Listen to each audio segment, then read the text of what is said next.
සුබ උදෑසනක් යාළුවනේ. අපි පොඩි අයිඩියා එකක් ආවා අද පොයේ දවසේ. බණ්ඩාර උපාසක මහත්තයා සහ පියංකර උපාසක මහත්තයාට තමයි මේ අදහස ආවේ. අපිට අයිඩියා එක ආවට අපි ළඟ ලොකු බජට් එකක් තිබෙනවා. අපි පන්සලට ගිහිල්ලා බැලුවා. ඊට පස්සේ උපාසක අම්මලා 10 දෙනෙක් විතර වගේ තමයි සිල් අරගෙන හිටියේ. ඉතින් යාළුවනේ අපි උදේම එරමුසු තම්බල වෙලා හකුරු කෑල්ලක් දීලා උදේ ගිලන්පස උන්ට පූජා කරා.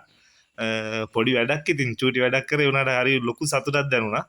ඉතින් යාළුවනේ මේක ඕගොල්ලොන්ටත් මේ පින් අනුමෝදන් වෙන්න ඕනේ. ඕගොල්ලොන්ගේ දෙමව්පියන්ටත් අනුමෝදන් වෙන්න ඕනේ. බලන කියන අපිත් එක්ක ඉන්න සියලු දෙනාට මේ පින් අනුමෝදන් වෙන්න ඕනේ.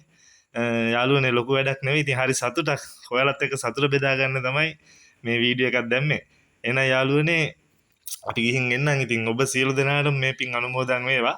අද පොයේ දවසේ ඉතින් ආපු අයිඩියා එක තමයි කරේ. සියලු දෙනාට මේ පින් අනුමෝදන් වේවා. එහෙනම් යාළුවනේ අපි ගිහින් එන්න. පොඩි පන්සලක් අපේ වැඩෙත් පොඩි ඒ වුණාට අපේ හිතට ආපු අයිඩියා එක ලොකුයි. ඒකයි හරි සතුටුයි ඉතින්. චේතනම් බික්කම් වේ කම්මම් වදාමි කියලා තියෙනනේ යාළුවනේ. හිතට අයිඩියා එකක් ආවා. ඉතින් ආපු එක වෙලම කරා.